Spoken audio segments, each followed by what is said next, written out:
Welcome to the podcast of Rotary Magazine, the official publication of Rotary International. I'm Steve Edwards. So November 28th is Giving Tuesday. After a weekend of bargain prices and doorbusters, Giving Tuesday is an opportunity to redirect those savings to causes you believe in. And who better to speak on this but Derek Kinney. He's a financial coach, Rotary Magazine contributor, and author of Good Money Revolution, How to Make More Money to Do More Good.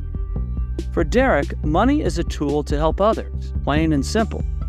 By seeing giving as empowering, Derek believes you can motivate yourself to increase your earnings, encourage your colleagues, and bring in more business.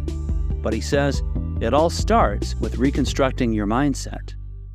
If you don't mind, what I'd love to do is maybe get a little bit of your backstory. What was it about your childhood, and particularly your time in high school, that really shaped who you became as it relates to what you do now? Well, first of all, Steve, it's great to be with you. And when I think back to high school, it was such a formative time in my life. And candidly speaking, I had a really big nose. And so I was teased mercilessly growing up. I moved here from New York to Arlington, Texas in 1980. I'm in the sixth grade. And I get teased in sixth grade, seventh grade, eighth grade, ninth grade, only amplifies in high school. And I'm really seeking a way out of this. What can I do to stop getting teased? And I had this epiphany.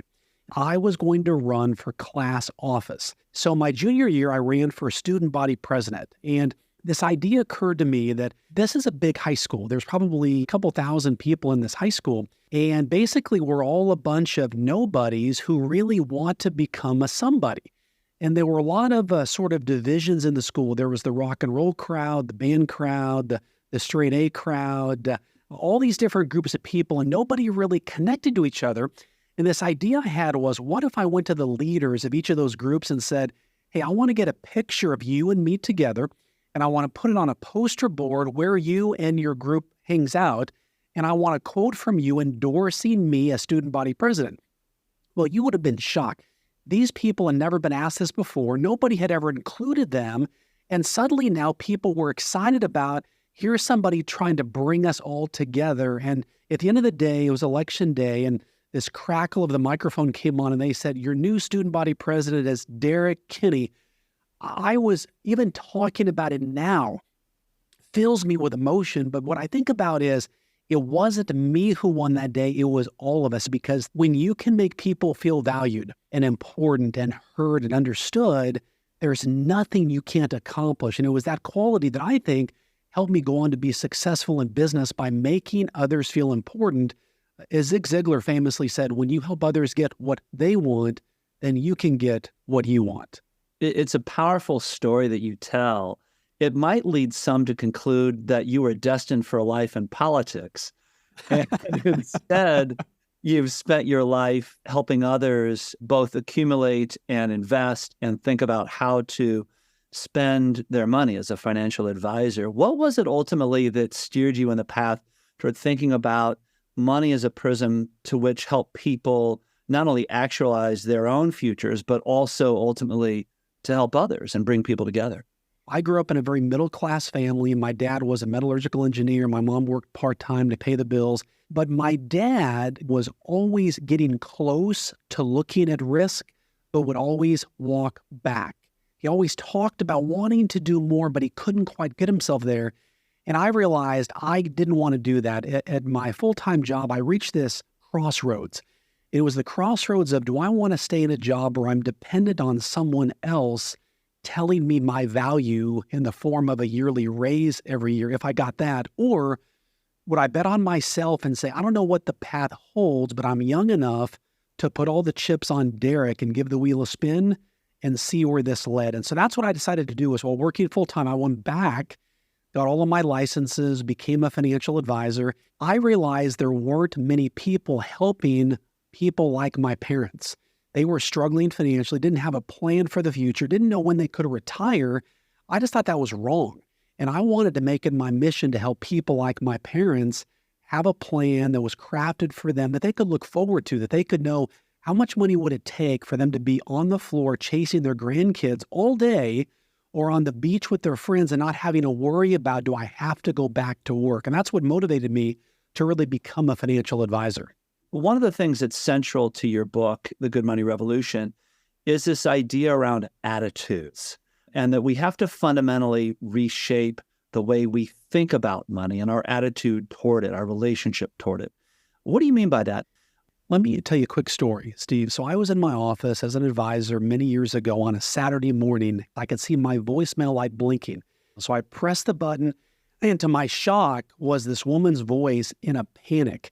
She said, "Derek, you have to call me. I know it's a Saturday, but if you don't call me, they're going to send me to jail." So I called right back. Basically, she had written a check, and she didn't move money from her savings to checking to cover it, and she got a non-sufficient funds letter in the mail, and she thought that because she got that, they were going to haul her off to jail. And I said, "Why are you thinking that?" And what she said next changed how I thought about money. She said, "Derek, when I was a young girl, I overheard my dad getting a call from a shop owner that said, 'Sir, you bounced a check, and because you did that, we're going to send you to jail.'" Well, the dad had just bought some clothes for his daughter and had forgotten to move money over. And so she grew up thinking that if I make a mistake, any mistake, I'm going to go to jail. And what it revealed to me was, in all of our working together for the past 10 years, she was always hesitant to take risk. So we began to talk through this and peel back the onion, and she revealed to me all this backstory.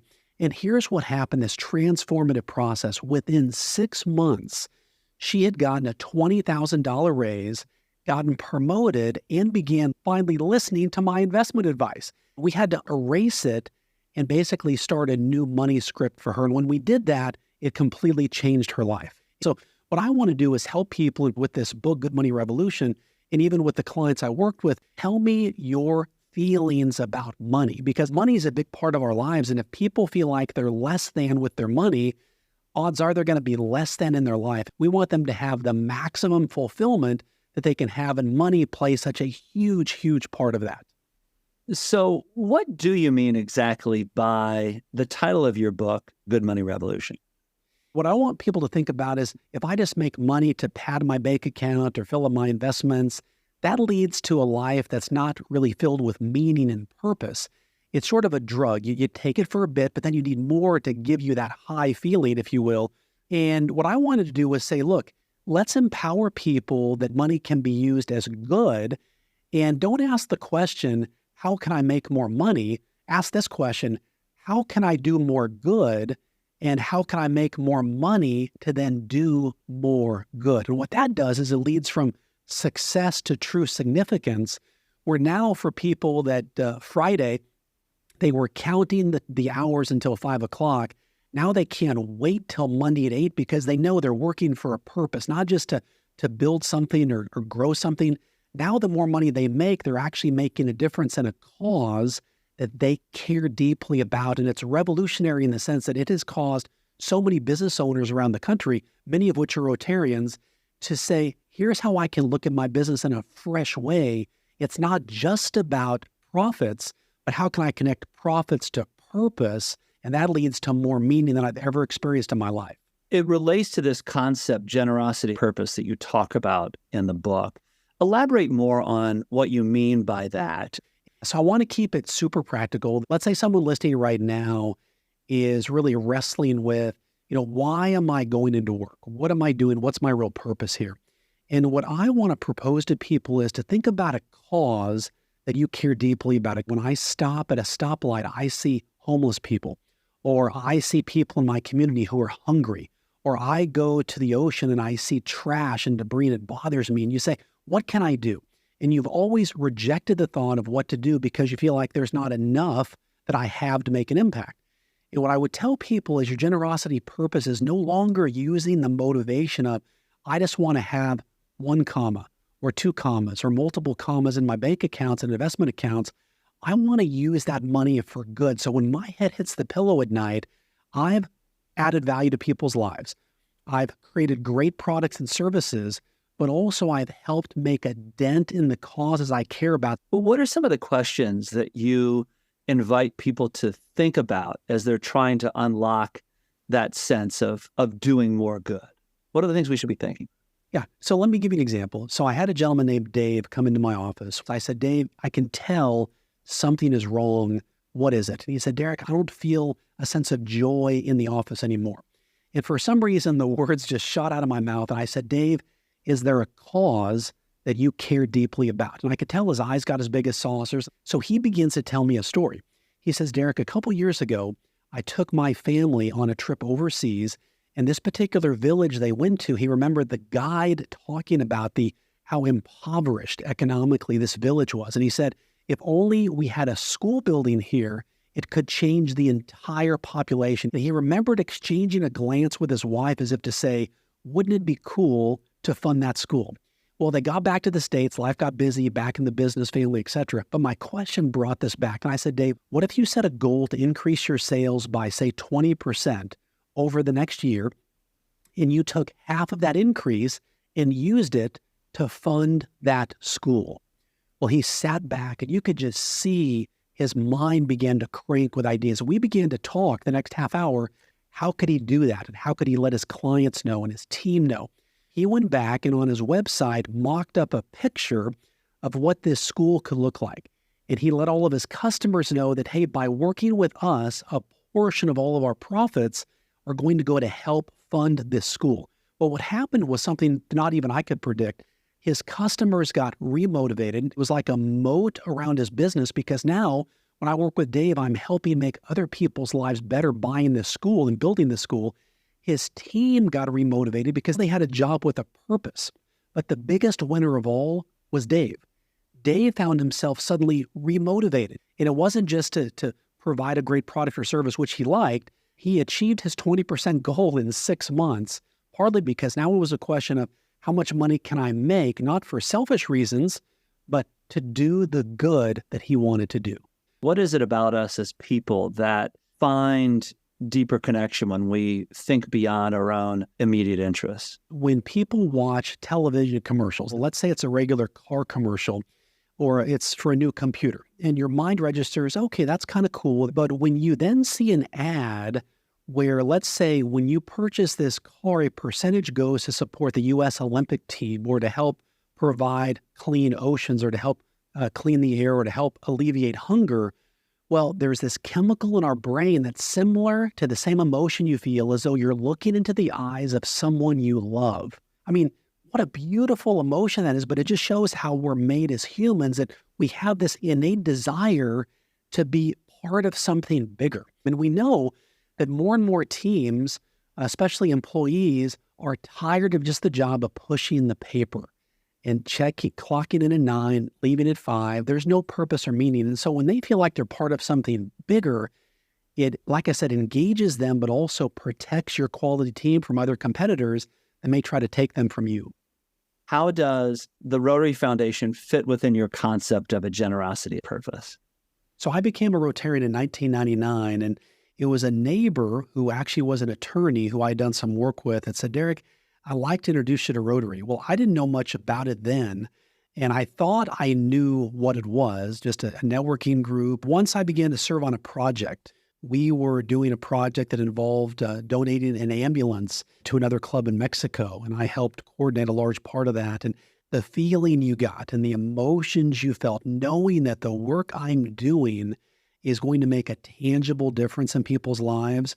It wasn't just being part of a club. I was part of a cause. It also had a very positive impact on my business as well, because when you have friendships and relationships, all things being equal, if you can work with a random person or someone you know, like, and trust, you'll probably work with that person. And so it's been this beautiful combination of serving, but also serving clients and doing more good all at the same time. And that's what Rotary means to me. And I talk about an example in the book about a woman who felt frustrated that she was getting overlooked for promotions. And I said to her, do 3 things and see if this doesn't change, then jump ship. And she was a big believer in the STEM program, science, technology, engineering, math, etc.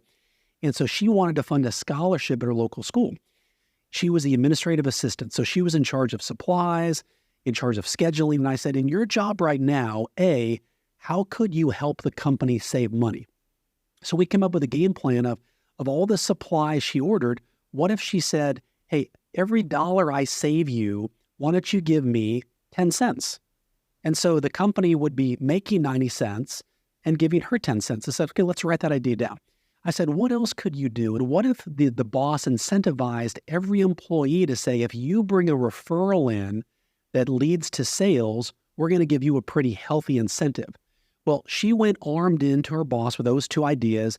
The boss gave her a $5,000 raise and also agreed to help pay for her licensing. This woman was able to take half of that raise and use it to fund a scholarship at her high school, and it gave her pride. And now she wanted to make more money to keep funding that. And when we think about Rotary, I meet so many business owners who very successful, but they reach a point in their life where they're teetering between success and significance. And they know that when they come to Rotary and when they serve on a Rotary project, something wells up inside them. A fire is lit. And what I want to do is take the fire that Rotary provides, let's combine that with the motivation to say, let's do more good. And you could even make Rotary International your generosity purpose. You could do your local club your generosity purpose. The bottom line is, whatever it is that brings out the best in you as a human being, you're going to have ancillary effects. What do you say to those who suggest, I can't actually really do more good because I don't have the means? I'm just, I'm just making ends meet right now as it is. Derek, how do you expect me to be more generous when I can't quite square the circle at the end of every week or month now? Let me go back to the very first year that I had as a financial advisor. I was competing with all these other advisors. They were smarter, had more experience. They weren't better looking. I had that going for me. But I had to find a way to compete. And so what I realized was the passion I had was supporting local education. And so I decided to go back to my local high school, Sam Houston High School in Arlington, and I would present a Teacher of the Month and a Student of the Month award. I wanted to go back and do something no one else did for me. And so I went armed with a $50 Amazon gift card for the teacher, a $25 Amazon gift card for the student, got a picture taken with the teacher, the student, the principal, myself. Back in those days, we had these things called newspapers that would come out in. And what happened was, within a few months, I began to get some phone calls. And people said to me, Derek, we want to work with you because we like the work you're doing in the community. And I didn't connect the dots, but I finally said to one lady, and this sounded so unprofessional, but I said, ma'am, if you don't mind me asking, I'm 25, 26 years old. Why are you working with me? And what she said next changed how I thought about giving. She said, Derek, we're working with you because you care about what we care about. And what I realized was, it wasn't in that moment that you have to be the smartest financial advisor, the smartest CPA, but when you invest in the community and you connect with causes other people care about, they want to work with you.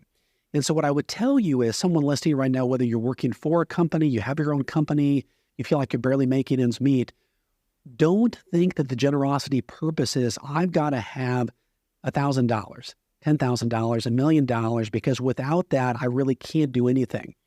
We've seen the power now of even some of these GoFundMes where people might give $1 or $5. So what I would tell people is, in the moment you choose to give, whatever the amount you choose to give, you are in total control of that money. Total control. It's not the car bill. It's not the tuition bill. It's not the grocery bill. You get to pick. You are the CEO of that dollar in that moment. And it's something not to take lightly. You get to pick exactly where you put it. If money was no object, where would I want to put this money? It might be $1, whatever the dollar amount is. By doing that, it empowers you to think differently. And I'll tell you one other quick story. I had a client, a nice couple that I worked with for a long time, Ted and Mary. And Ted, one time on our meeting, said, Derek, I want you to come put your hand on my chest. Well, I've never had a grown man tell me, Derek, put your hand on my chest. So I walk over there kind of meekly, and he wants me to feel his pacemaker. And he said, Derek, if this pacemaker ever stops, I want you to commit that you will make sure that Mary is taken care of. Well, just out of guilt in the moment, I said, well, sure, I'll do it. Well, Ted passed away about 2 years later. I got a call from Mary, and we began to put together a strategy. Well, Mary began to really feel lonely and alone, but I realized in digging, she really loved the Texas Rangers baseball team. And so in one of our meetings, I said, Mary, I can't stand to see you like this, and let's apply to have you be an usher for the Texas Rangers. She was like, oh, no, I don't want to do that. But then she was like, okay, what the heck? They're not going to call me. Within 2 weeks, they called her. And I got to tell you, when Mary then began to do this job, she said, Derek, I want to get a job because I want to carry on what Ted did at the church's food bank. So she was working not because she needed the money. She just wanted a way to make more money to then do the good that Ted no longer could do. But what the benefits were for her health got better. Her blood pressure dropped. Her relationships improved. She looked younger when she came in to see me. So the bottom line is wherever you're at right now, when you choose to say, I want to give, then it's just a question of how do we find the money to do that? You recently launched a project called Simple Teen Success. I'm wondering if you might talk a little bit about that and why the importance of talking to kids about money in this way is so significant for you. Yeah, you've hit a real passion spot there with that question. It's interesting because so much of culture today tells children, hey, get the college degree, get a steady, safe job, so you have the retirement, you have the benefits, buy the house. And that's what they grow up thinking, that defines success. There's only one problem with that. And we saw this in the pandemic, that entire industries filled with well-educated, well-meaning people suddenly were on the street because the world changed. And what I have come to realize is that there's two ways to make money. One is to be the receiver of money, and one is to be the creator of money. And so when you think about someone having a salaried job, they're the receiver of money. They might get a bonus, they might get a raise, but ultimately, if that company or business goes out of business, they are out of a job. And so what I encourage people to do now is find ways to be the creator of money, meaning what can you do to launch a side hustle or a part-time job or a side gig that whatever happens, you're building up equity in yourself and a base of revenue that even if a company goes out of business, you still own that. And so teaching our children that I think is vital. There was a study done recently that said, and I was shocked when I saw this, 7% of people feel like high school prepares their teens for real life. Only 7%. So for the past 10 years, I've taught what I called a business club in my kids' school. And it became the most popular club at the kids' school. And so what I found was those students in the business club got the internships, had better conversations with adults, were more respected, and they just felt more confident as teens. And so what I've done over the past month is, how do I take this idea and take it nationally? And so we've created an online community. We create extraordinary teens in less than 1 hour per month. So it's 2 30-minute live streams where it talks about, here's a business skill, a money skill, a life skill. We've got fun music. We've got giveaways, drawings. We want to keep the teens engaged so that while they're having fun, they're actually learning how to have meaningful conversations with adults. I think if you ask any parent and they see their teen always on their phone, looking down, nobody acknowledging adults, when they see them interacting with adults, that's gold. And so we want to give them the skills that pay the bills, but that will prepare them for real life and even start a business in high school and talk with adults and develop relationships so that while they're in high school, opportunities are coming their way. That's fantastic. And with your own kids, you also tell a couple of examples, including a powerful story where you and your own family visited a shelter for the unhoused on Christmas, a story involving shoes. Yeah. That helped do the other piece of what we've been talking about, which is to continue to instill this notion of support for others, of a purpose beyond yourself, that generosity purpose ideal. Would you mind sharing what happened that Christmas?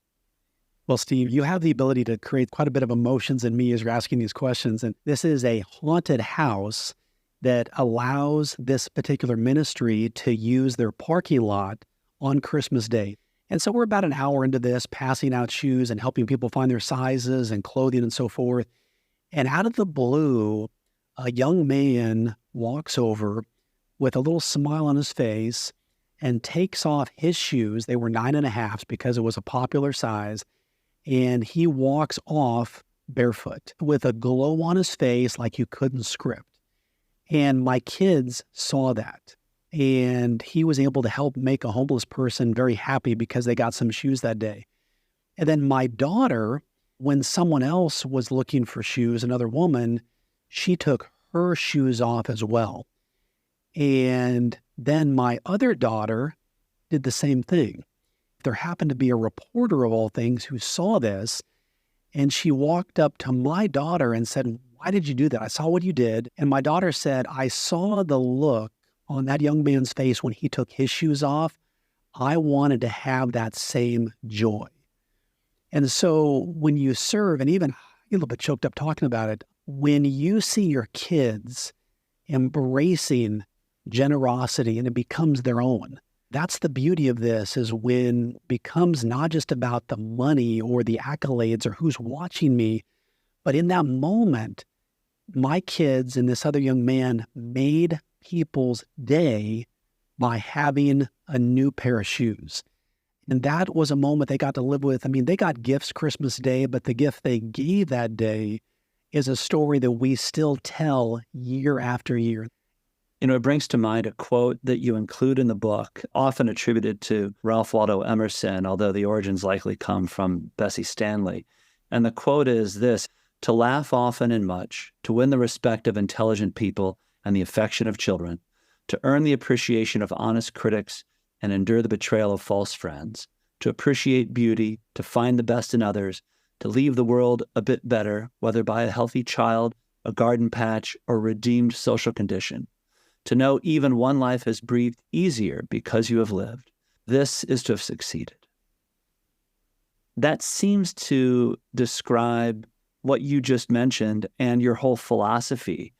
Where does that come from for you? This is not a conversation that I would expect to have with most financial planners. So where does that idea come from? When I was in college, our church had a food bank that would give food out every Saturday.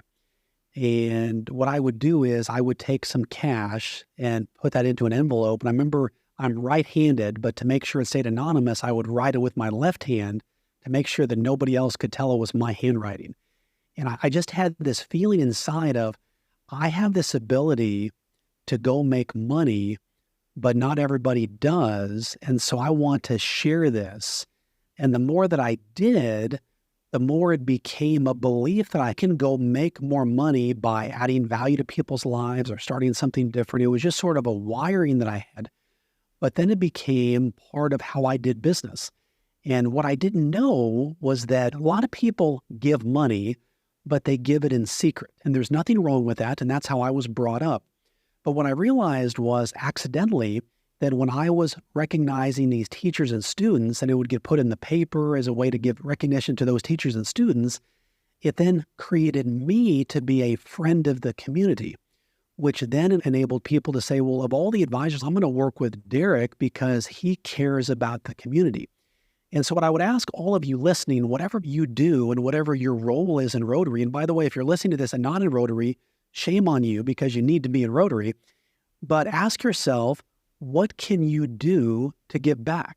And this is where you get to look inside your heart and say, what is it that drives me? What is it that I've always wanted to do? But I feel like in this episode, we've unlocked this door to say, here's an easy way to finally give back to the causes I care about. And you can use your business to do that, which, believe it or not, will often create more business for you because people want to work with people who care about what they care about.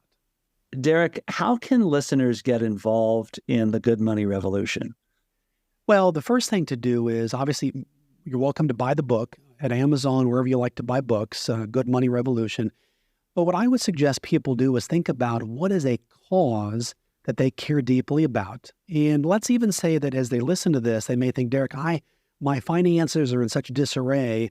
I've included ample chapters in the book that are easy to understand about how to set a financial goal, how to dig yourself out of debt, how to begin to move forward financially. So the book covers a wide range. I didn't want to just start about giving when people weren't there yet. If you need to go back and basically kind of fill in the hole you might find yourself in, the book addresses that, but it's also a simple, non-judgmental way to give you good advice. If you love to buy your latte every week, we tell you go buy your latte and let's make money elsewhere or save it somewhere else. We're not going to guilt and shame you out of your favorite cup of coffee with this book. The book is called Good Money Revolution, How to Make More Money to Do More Good. The author is Derek Kinney, a Rotarian, a financial planner, also a frequent guest and commentator on media. Derek, thank you so much for this conversation and for the inspiration and advice. We greatly appreciate it. My pleasure. Thank you, Steve. I've enjoyed every minute of it. Special thanks to Derek Kinney for joining us on the podcast. And again, that link to find his book is goodmoneyframework.com. That's goodmoneyframework, all one word.com. There you can also listen to Derek's podcast, Good Money with Derek Kinney, and look for an excerpt from Derek's book in the January 2024 issue of Rotary Magazine. This episode of the Rotary Magazine podcast is produced by J.P. Swenson and edited by Wen Wong, with production by Mike Novak. I'm Steve Edwards. Thanks for listening.